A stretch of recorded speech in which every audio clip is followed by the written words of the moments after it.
Bonjour, ravi de vous retrouver. Tony Musulin, à nouveau convoqué par la justice, condamné à 5 ans de prison par la Cour d'appel de Lyon pour le vol de plus d'11 millions d'euros. L'ancien convoyeur de fonds doit comparaître aujourd'hui devant le tribunal de grande instance. En jeu, le remboursement d'1 million d'euros de dommages et intérêts demandés par son ancien employeur, la société Loomis. Pour en parler, retrouvons en direct Gérald Bouchon et Arnaud Livanman.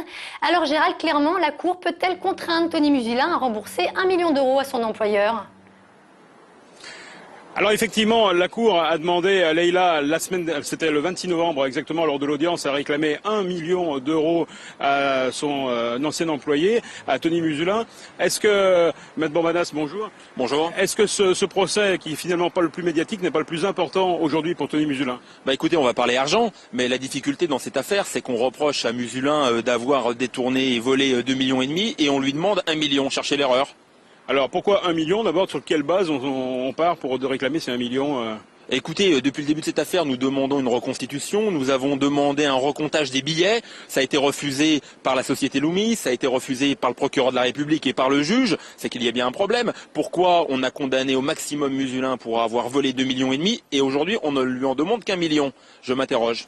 Vous avez dit que ce procès était un épiphénomène, pour quelle raison ? Oui, c'est un épiphénomène pour M. Musulin. Pourquoi ? Parce qu'il a été condamné à une peine extrêmement lourde devant la Cour d'appel.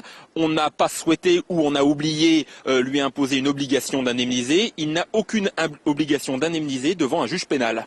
Ça veut dire quoi ? Ça veut dire qu'il a la possibilité de ne pas payer si éventuellement il est condamné cet après-midi ? Écoutez, s'il est condamné cet après-midi, il aura une dette civile, c'est tout, mais il n'aura pas à répondre de cette dette devant un juge d'application des peines ou devant n'importe quel autre juge au plan pénal.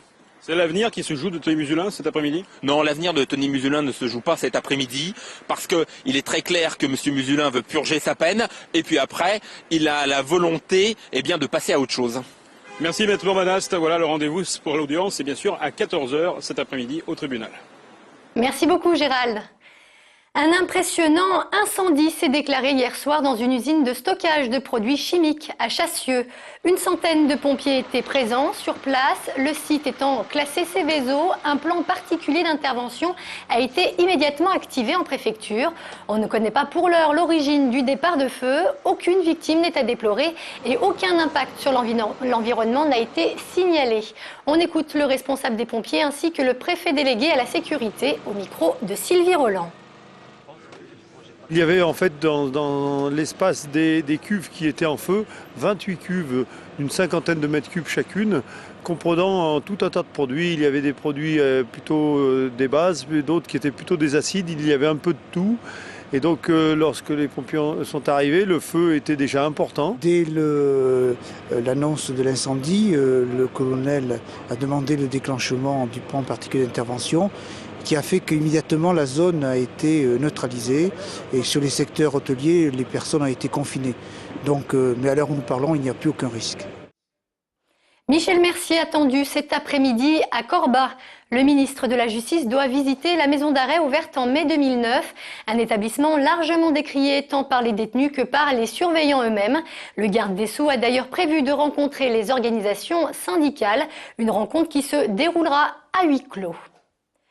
Après 4 ans de bataille judiciaire, les parents d'élèves de l'école Gerson dans le 5e arrondissement ont finalement été déboutés.